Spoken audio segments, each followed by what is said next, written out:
मित्रांनो, लाईक आणि कमेंट जरूर करा. आपल्या जीवनाला उत्सवपूर्ण बनवण्यासाठी हे चॅनल लगेच सबस्क्राईब करा. आणि हो, बेल आयकॉन जरूर दाबा. त्यामुळे नवनवे व्हिडिओ आपल्याला वेळेवर उपलब्ध होऊ शकतील.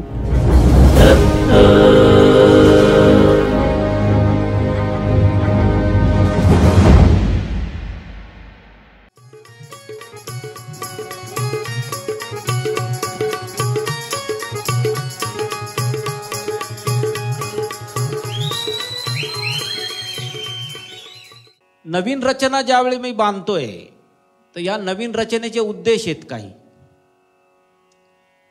काही गुप्त गोष्टी ज्या तुमच्यापर्यंत मला पोहोचवायच्या आहेत त्या मी या रचनेमार्फत पोहोचवतो, हे लक्षात ठेवा. प्रत्येक वेळेला आता याच्यापुढे रचना ऐकताना शेवटची दत्त महाराजांच्या राज्याचे काही निर्देश आहेत, ते निर्देश तुमच्यापर्यंत पोहोचणं गरजेचं आहे. ते जर नाही कळलं तर मोठं कठीण आहे. मी फोडत जाईनच, मी जेवढं फोडलंय त्याच्या कैक पट तुम्हाला ऐकायचंय आता. ओके, ऐकूया आपण.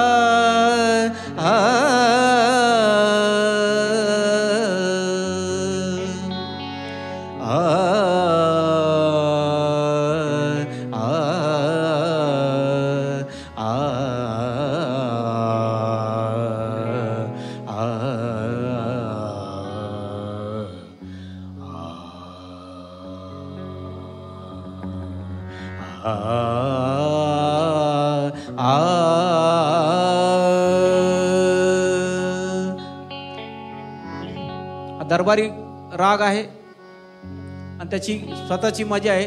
दरबारी, मग मध्येच आडाणा, असे सगळे मिक्स होणार आहेत राग. आडाणा नावाचा राग आहे, तुम्हाला माहिती आहे का? नाही माहिती.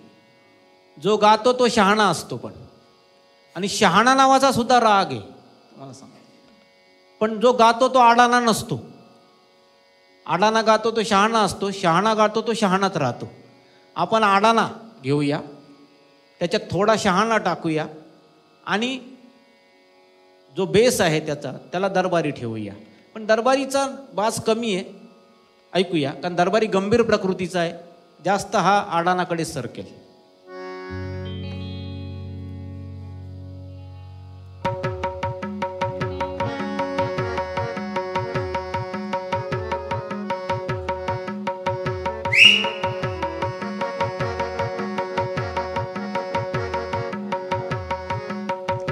पहिली ओळ. वही उगता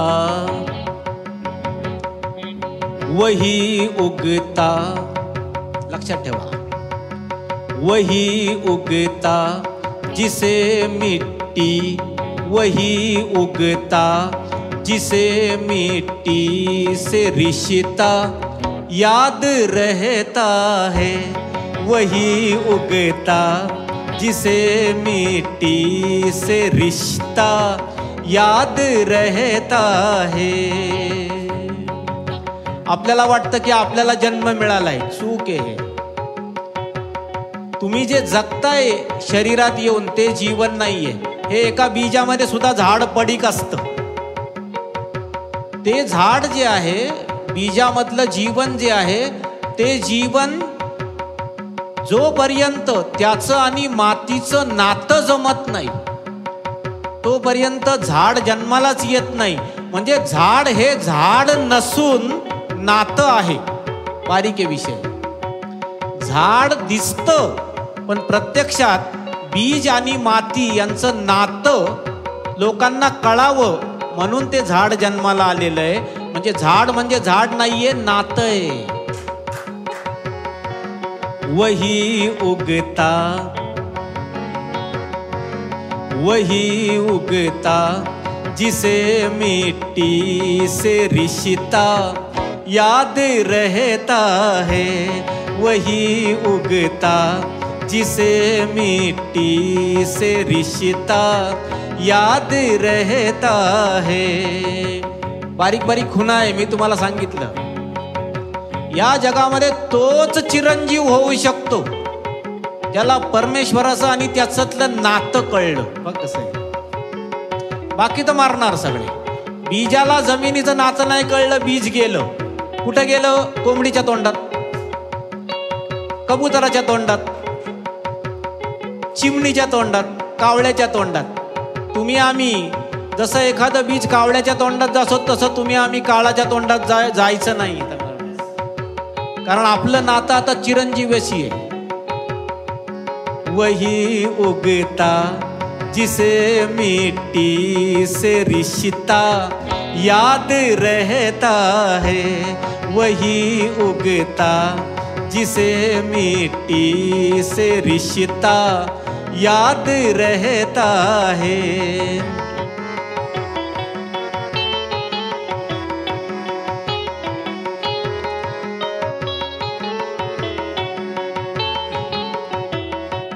हा विभासच्या असं वाजायला लागलं ना सगळं, तर त्याच्या आईला एकदम असा आनंद होतो नाही का. तर मला एक तो शेर लिहावासा वाटला आत्ताच्या आत्ता, पण आता मला इकडे शब्द पटकन आले नाही. पण असं आहे त्याच्यामध्ये की माँ कितनी भी हो पागल उसे बेटा याद रहता है. आई किती सुद्धा वेडी झाली ना, ती आपली मुलांना कधी विसरत नाही. तुम्हाला सांगतो, तर परमेश्वराचं काम असं आईसारखं आहे. होते कितीही आनंद असला, कितीही वेडा असला, कुठलंही रूप धारण केलं, आई कितीही वेडी झाली सगळं विसरेल, आपल्या पोराला विसरत नाही. तसं परमेश्वर भक्ताला विसरत नाही. तुम्हाला गंमत बघा कशी. वही उगता जिसे मिट्टी से रिश्ता याद रहता है. वही उगता जिसे मिट्टी से रिश्ता याद रहता है. वही उगता, वही उगता जिसे मिट्टी से रिश्ता याद रहता है. हे दत्त महाराजांनी टाकलेला बॉम्ब आहे. नातं लक्षात ठेव म्हणतो. तर मग मी विचारलं, बाबा नातं लक्षात ठेवणं भलतंच कठीण आहे. तो म्हणतो कठीण नाही, तुझ्या आतमध्ये एक इनबिल्ट ढकलून दिलेलं आहे. बघा कशी गंमत आहे आता. वही उगता जिसे मिट्टी से रिश्ता याद रहता है. वही उगता जिसे मिट्टी से रिश्ता याद रहता है. वो कतरा है बूंद, वो कतरा है उसे बहकर, वो कतरा है उसे बहकर ही दरिया याद रहता है. वो कतरा है उसे बहकर ही दरिया याद रहता है. डोक्यावरून गेलं की काय. दत्त महाराज म्हणतायत की अरे एका थेंबाला समुद्राशी नातं लक्षात ठेवायला लागत नाही. त्याच्या आतमध्ये जे वाहन आहे ना, ते वाहन आणि नातं सेम आहे. ते त्याला बरोबर समुद्राकडे घेऊन जाईल म्हणतात. ते कसं तो वो कतरा है वो बहकर ही दरिया याद रखता है. तुम्हाला परमेश्वराकडे फक्त वाहायचंय, बस संपलं. तुमच्या आतमध्ये टाकून ठेवलेलं आहे त्याच्याकडे वाहन. पाण्याला वाहन शिकवावं लागत नाही. तसा खरा जीव जो आहे त्याला परमेश्वराकडे वाहन शिकवावं लागत नाही. अनादीचं नातं आहे बघा. वही उगता जिसे मिट्टी से, वही उगता जिसे मिट्टी से रिश्ता याद रहता है. वो कतरा है उसे बहकर ही दरिया याद रहता है। वो कतरा है उसे बहकर ही दरिया याद रहता है।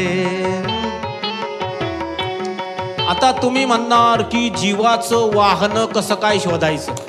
भलते अडाणी बाबा, जीवाचं वाहन काय शोधता येत नाही? दत्त म्हणा, संपला ना विषय। तुमच्या मुखातून जो दत्त शब्द येतो तो हार्ट मधून येतो की नाही, का फक्त तोंडात येतो? हृदयातून येतो। हृदयातून येतो म्हणजे हृदयापासून तोंडापर्यंत नदी आहे, त्या नदीतून शब्द वाहिला, संपला विषय। दत्त शब्द म्हणा, चालले दत्तात्रयाकडे, वाहत वाहत चालले। वो कतरा है उसे बहकर ही दरिया याद रहता है।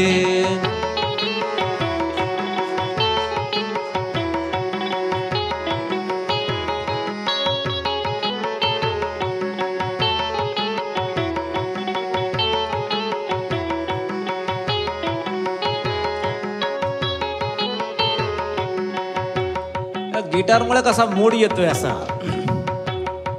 आता तुम्हाला आणखी एक सांगतो की साधारणपणे सगळे अवसराला आलेले असल्यामुळे अवसरात नक्की काय घडतं, मला कोणीतरी विचारलं की अवसरात नक्की काय घडतं, तर म्हटलं बाबा तसं सांगता येणार नाही, फक्त एक उदाहरण देतो की वरती काय होतं, आकाशामध्ये खूप ढग जमा होतात आणि त्या ढगांना ते आकाश म्हणतं खाली जा खाली जा खाली जा, वर्षाव कराल, ऐकत नाहीत।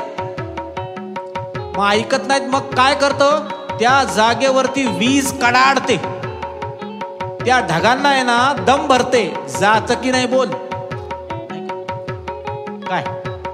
आणि त्याच्यानंतर घाबरून डरा धमकाके तो पाऊस आपल्याला मिळतोय, त्याच्यात आहे ना कडकण्याचा रोल मोठा आहे।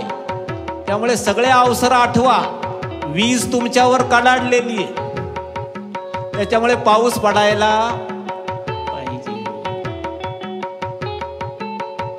कडाडणं विसरून जा, पाऊस लक्षात ठेवा, लक्षात घ्या। मास्तराने एक गुद्दा घातलेला असतो आपल्याला, नाही का, आणि त्याच्यानंतर त्या गुद्द्यामुळे एखाद्या प्रश्नाचं उत्तर जर आठवलं तर गुद्दा विसरून जा, प्रश्नाचं उत्तर लक्षात ठेवा, अशी गंमत आहे।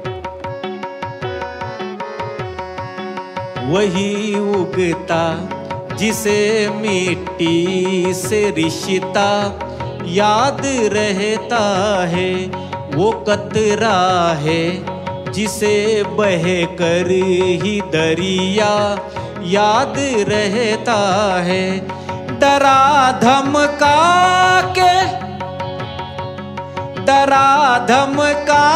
के बिजली ने किया खारे को भी मीठा। डरा धमका के बिजली ने किया खारे को भी मीठा। डरा धमका के बिजली ने किया खारे को भी मीठा। गरजना छूट जाता है, गरजना छूट जाता है, बरसना याद रहता है। गरजना छूट जाता है, बरसना याद रहता है। गरजना छूट जाता है, बरसना याद रहता है। पाऊस पडल्यानंतर असा रेशमाच्या धारा पडतात हो, तुम्हाला सांगतो अशा, आणि ह्या धारा अशा घाबरवून खाली आलेल्या आहे, कोणाला खरं वाटत नाही। आणि येणारा पाऊस सुद्धा तो विसरून जातो, तो म्हणतो अरे ते घाबरवणं माझ्या उपयोगी पडलं, ते रागावणं माझ्या उपयोगी पडलं, जर ती वीज कडाडली नसती तर आम्ही कधीच खाली आलो नसतो. बघा कशी गंमत आहे. कल्याणाची सूत्र अशी चालतात, तुम्हाला सांगतो. ज्या जागेवर गय करायची नाही त्या जागेवर गय केली जात नाही. पण शेवटचा परिणाम काय? गरज ना भूल जात आहे. परमेश्वराकडे गेल्यानंतर परमेश्वर म्हणणार नाही की मी रागावलो होतो तुला. नाही, आता रागावणं विसरलं, तू माझ्याकडे आला बस, संपला विषय. गरज ना भूली जाता है. काय कडक अवसर असतात माई. सगळ्यांनाच माहिती आहे कडकपणा काय आहे. सगळ्यांवर बरसलोय जवळजवळ, नावं घेत नाही पण जवळजवळ सगळ्यांवर कडकून झालेलं आहे माझं. वीज कडाडलेली आहे. त्यामुळे जर आता तुमचं रूपांतर पावसात झालं नाही तर काही खरं नाही तुम्हाला. गरज ना भूली जाता है, बरसना याद रहता है.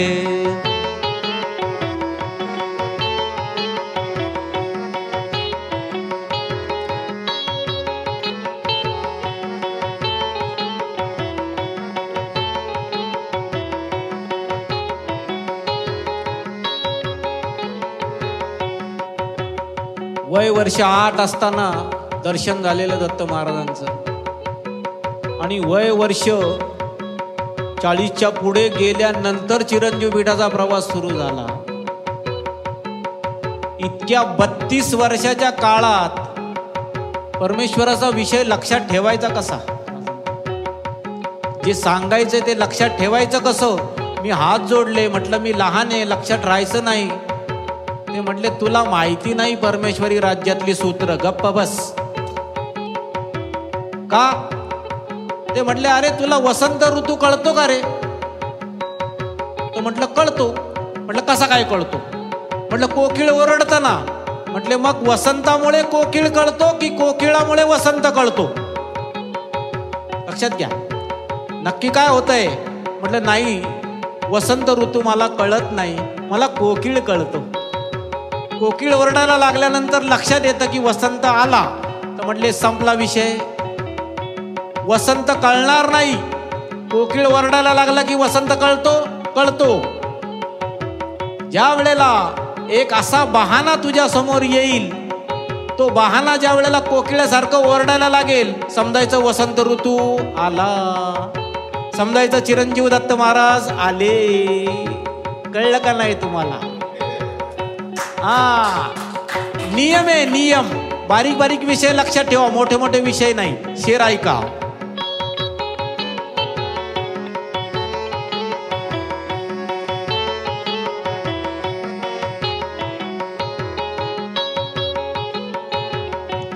यहाँ ऋतुराज ने, ऋतुराज म्हणजे वसंत. यहाँ ऋतुराज ने कोयल की सुर, यहाँ ऋतुराज कोयल की सुरों में छुप के बैठा है. दत्त महाराज कुठे कुठे लपून बसले, ओळखायचं. यहाँ ऋतुराज कोयल की सुरों में छुप के बैठा है. यहाँ ऋतुराज कोयल की सुरों में छुप के बैठा है. रखो गर याद बंसी को, रखो गर याद बंसी को, कन्हैया याद रहता है. रखो गर याद बंसी को, कन्हैया याद रहता है. रखो गर याद बंसी को, कन्हैया याद रहता है. फार ट्रिकी शेर आहे, तुम्हाला सांगतो मी. एखादा तुम्ही जर एखादं चित्र बघितलं ज्याच्या हातात बासरी नाही, नुसताच उभा आहे, तर तुम्ही त्याला कृष्ण म्हणाल का? नाही म्हणत. आणि रामाच्या हातातलं सुद्धा धनुष्यबाण काढून जर बासरी दिली तर राम कृष्ण होतो. लक्षात घ्या. महत्व कशाचं आहे? कुणामुळे काय आठवतं, काय आठवतं ते तेवढं महत्वाचं नाही, जिथे कुणामुळे आठवतं ते महत्वाचं आहे. म्हणजे काय? म्हणजे असं आहे की दत्त महाराज आठवायचे. दत्त महाराजांच्या राज्यातलं कुणीही आठवा, दत्त महाराज आठवतील तुम्हाला. किती सिंपल आहे बघा, तुम्हाला सांगतो एकदम सिंपल. बासरी लक्षात ठेवायची, कन्हैया आपोआप लक्षात राहतो. कोकिळा लक्षात ठेवायची, कुहू कुहू करते ना, संपला विषय. परमेश्वर लक्षात ठेवायचा सोपा विधी आहे की त्याचं, तो ज्याच्यामध्ये लपून बसलाय ते पात्र लक्षात ठेवलं की आपोआप प्रवास त्याच्या बाजूला होतो. रखो गर याद यहाँ ऋतुराज ने, यहाँ ऋतुराज कोयल की सुरों में चुपके बैठा है. रखो गर याद बंसी को, रखो गर याद बंसी को, कन्हैया याद रहता है. रखो गर. हे असं का होतं तुम्हाला सांगतो मी. हे असं का होतं? अमुक एक विषय अमुक एक आठवतं, असं का होतं? त्याचं कारण आहे की कोकिळा पावसाळ्यात ओरडत नाही. तिचा सगळा भाव आहे ना त्या वसंत ऋतूला अर्पण असल्यामुळे, हा भाग आहे मोठा, तो सगळा भाव वसंत ऋतूला अर्पण आहे. तसा इथे पंडितजी बसले, हा सगळा भाव दत्त महाराजांना अर्पण आहे ना. त्यामुळे दत्त महाराजांच्या जागेवर टाव सुरू होतं आमचं, तुम्हाला सांगतो. बाकीच्या ठिकाणी पावसाळ्याला आम्ही गप, कारण बेडकांचं राज्य सुरू झालं, आम्ही तिकडे नाही. आहे नाही? काय लक्षात ठेवायचं?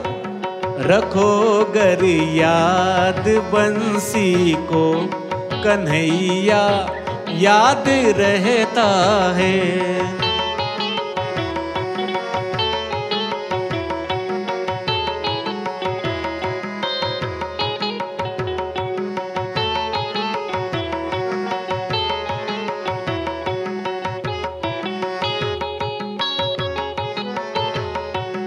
खूप ट्रिकी शेर येतात, खूप आतमध्ये खोल आहेत खूप, पण तुम्हाला सगळे रस्ते मोकळे करतोय. वही उगता जिसे मिट्टी से रिश्ता याद रहता है, वो कतरा है वो बहकर ही दरिया याद रखता है. डरा धमका के बिजली ने किया खारे को भी मीठा, गरजना भूल जाता है, गरजना छूट जाता है, बरसना याद रहता है. यहाँ ऋतुराज कोयल की सुरों में छुप के बैठा है. रखो गर याद बंसी को, कन्हैया याद रहता है. पुढची गंमत बघा आता, खूप बारीक, अजून सखोल गेलाय विषय. काय म्हणतायत दत्त महाराज? दत्त महाराज म्हणतात एक झाड उगवलेलं बघ, त्या झाडाला खोड येतं, त्या झाडाला पानं येतात, फुलं येतात, फळं येतात, फांद्या फुटतात. हे सगळं फुटून सुद्धा त्या झाडाला स्वतःच्या फांद्याचा उपयोग होतोय का, फळांचा उपयोग होतोय का, पानांचा उपयोग होतोय का, कशाचा उपयोग होत नाही. त्याच्या खोडाचा उपयोग कुणीतरी फळ्या बनवतंय, त्याच्या फांद्याचा उपयोग कुणीतरी गलोल बनवतंय, त्याच्या पानांचा उपयोग कुणीतरी औषध काढे बनवतंय, त्याच्या फुलांचा उपयोग कुणीतरी हार बनवतंय, आणि त्याच्या फळाचा उपयोग पक्ष्यांसाठी. काहीच उपयोग नाही, आणि तरी सुद्धा झाड उगवतं. दत्त महाराज म्हणतायत नीट निरीक्षण केलं नाही तू, ते उगवलेलं झाड ते झाड नाहीये. झाड उगवतं कशासाठी? ते सूर्याकडे झेपावण्यासाठी उगवतंय. लक्षात घ्या, काय उगवलं त्याला महत्वाचं नाही, रोज सूर्यामध्ये उलझून बसतं ते, आणि त्यामुळे उंच उंच होत जातं. नाही तर थोडंसं झालं असतं तर गप्प बसलं असतं ते. म्हणजे काय महत्वाचं आहे? जे नाही त्याच्यामध्ये गुंतलंय, जे आहे ते सोडून देतंय सगळ्यांना. हा विषय दत्त महाराजांनी मांडलाय कसा बघा. शजर म्हणजे झाड, फलो फूलो से फलों फूलों से लद कर भी शजर उलझा। शजर झाड़, अटका। फलों फूलों से लद कर भी शजर अटका है सूरज में। फलों फूल, एक झाड असं आहे की जे ते जर सूर्याबरोबर उलझलं नाही मरून जाईल, माहितीये का तुम्हाला? त्यामुळे झाडाचं झाड पण जे आहे ते उगवलेलं नाहीये, ते ज्याच्यामध्ये उलझलंय ते त्याचं झाड पण आहे। बारीक आहे विषय। फलों फूलों से लद कर भी शजर अटका है सूरज में। सुलझना भूल जाता है, सुलझना भूल जाता है, उलझना याद रहता है। सुलझना भूल जाता है, उलझना याद रहता है। सुलझना भूल जाता है, उलझना याद रहता है। तुमचं आमचं काय झालंय आता लक्षात घ्या। हे सगळं शरीर मिळालं, सगळं ठीक आहे, आणि गप्पा दत्त महाराज करताय सगळ्या शरीराच्या पुढच्या। त्यामुळे झालं काय, दत्तात्रयाच्या चिरंजीव पीठाशी आता आपलं उलझणं सुरू झालंय। एखाद्या झाडाने सूर्याबरोबर उलझावं आणि स्वतः वाढत राहावं, तसं तुम्ही आता स्वतःच्या शरीराच्या पुढे परमेश्वराबरोबर उलझलात आणि त्यामुळे आता आनंदाकडे झेपावणं तुमचं सुरू झालं, अशा अर्थाचा हा शेर आहे। फलों फूलों से लद कर भी शजर अटका है सूरज में। सुलझना भूल जाता है, सुलझना भूल जाता है, उलझना याद रहता है।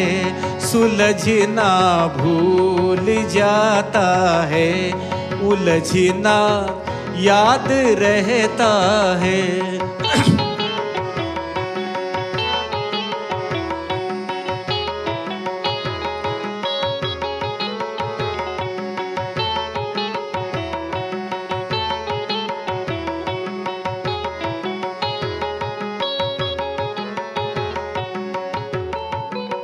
मी दत्त महाराजांना म्हटलं, दत्त महाराज प्रसंग बाका आला तर काय करायचं? म्हटले बाका प्रसंग म्हणजे काय? तर ते म्हटले समजा माझं डोकं फिरलं, काहीतरी अदवा तदवा बोलायला लागलं नाही का, तर काय करायचं? किंवा वारंवार खड्ड्यात पडलो तर काय करायचं? किंवा बेशुद्ध पडलो तर काय करायचं? दत्त महाराज म्हणले त्याची काळजी तू कशाला करतो? तू माझ्या बरोबर उलझलेला आहेस। आता त्यांनी एक उदाहरण दिलं आणि त्या उदाहरणातून समजून सांगतायत तू कितीही विसरलास तरी मला विसरणार नाहीस। उदाहरण बघा,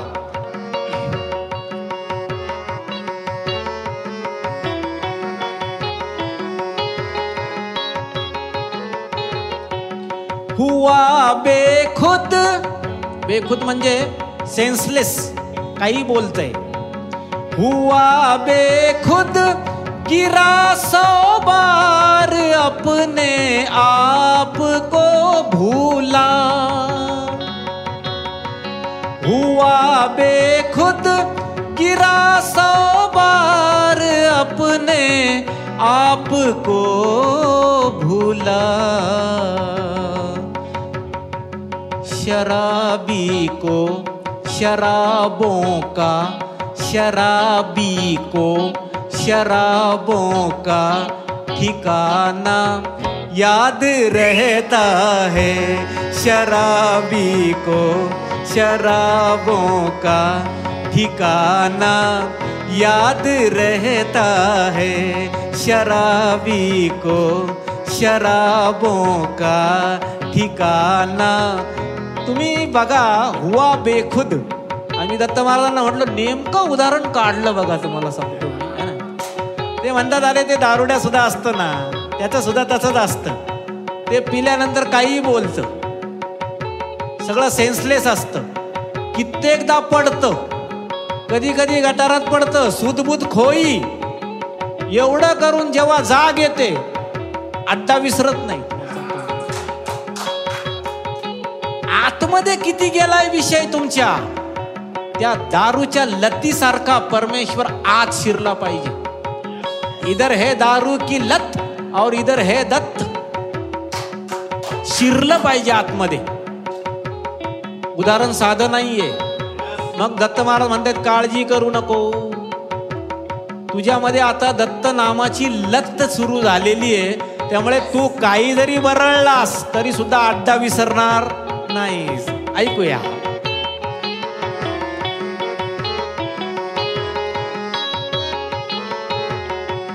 हुआ बेखुद गिरा 100 बार अपने आप को भूला. हुआ बेखुद गिरा 100 बार अपने आप को भूला. शराबी को ए ना, इकडे आप्पा आहेत ना, असं करतायत बरं का. शराबी को शराबों का ठिकाना याद रहता है. शराबी को शराबों का ठिकाना याद रहता है.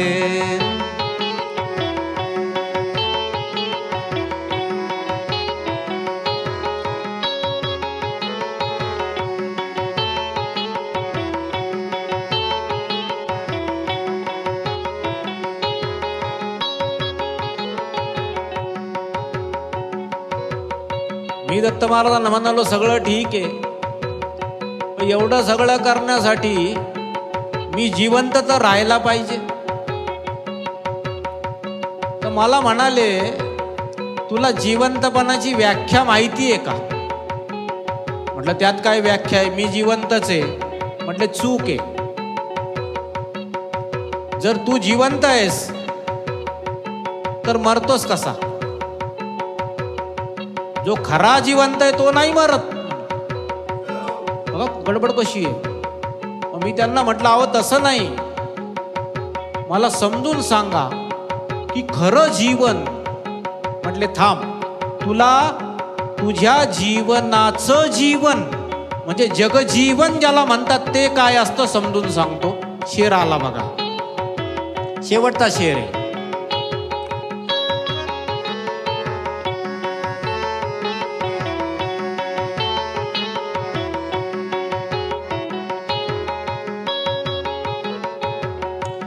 बिना सीखे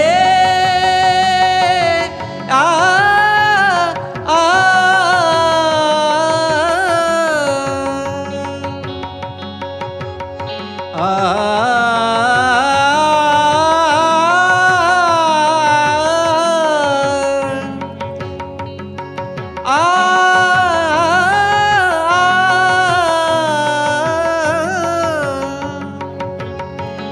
बिना सीखे तरी मछली.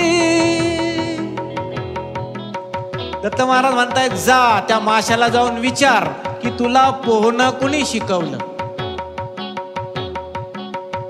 माशाला उत्तर येत नाही, कारण आतमध्ये मास्तर नाहीये, पाण्यामध्ये मास्तर नाहीये, छडी घेऊन बसलेला नाहीये शिकवायला.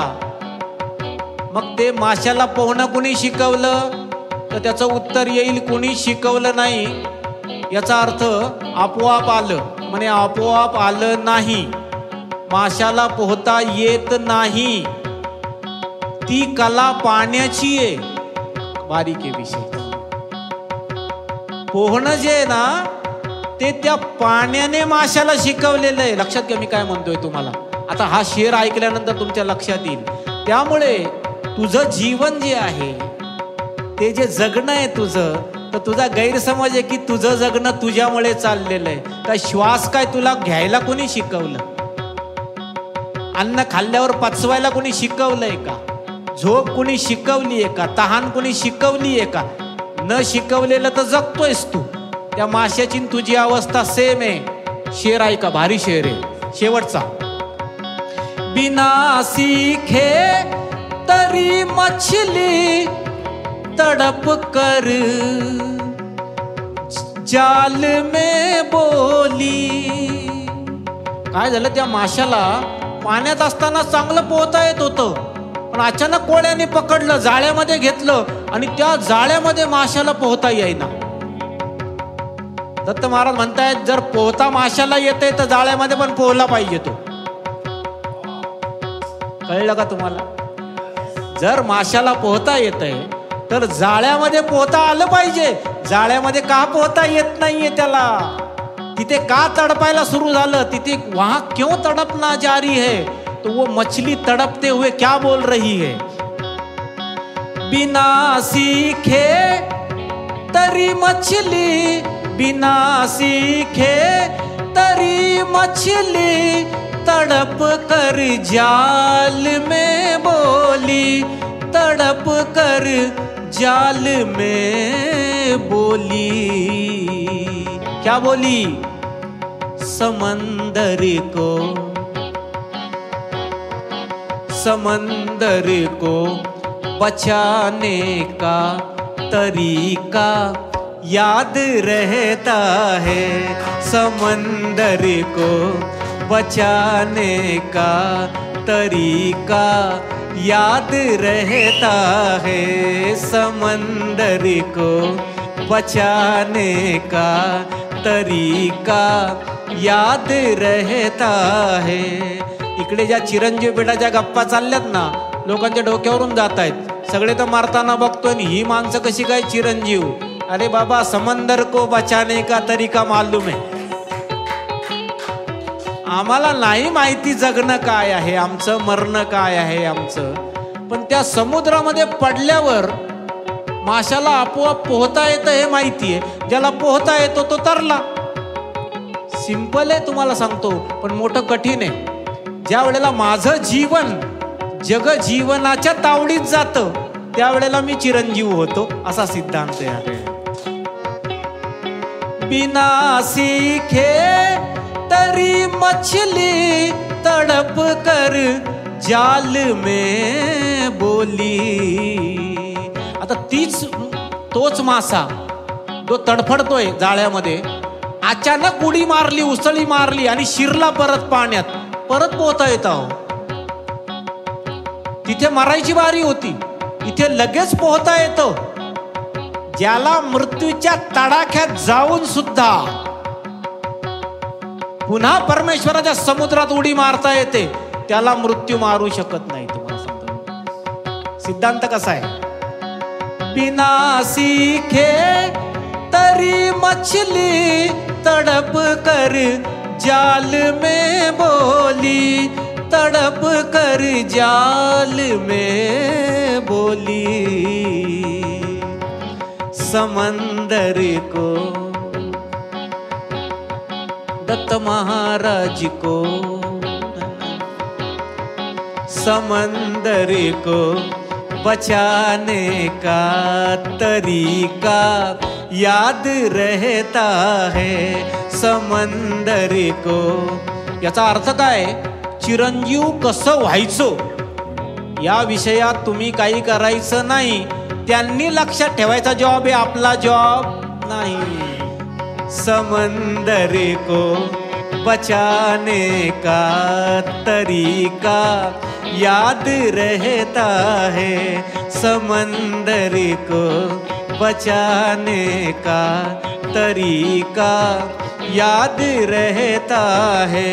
वही उगता जिसे मिट्टी से रिश्ता याद रहता है.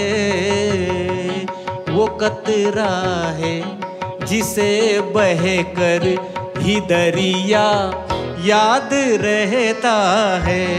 वो कतरा है जिसे बह कर ही दरिया याद रहता है। वो कतरा है जिसे बह कर ही दरिया याद रहता है। वो कतरा है जिसे बह कर ही दरिया याद रहता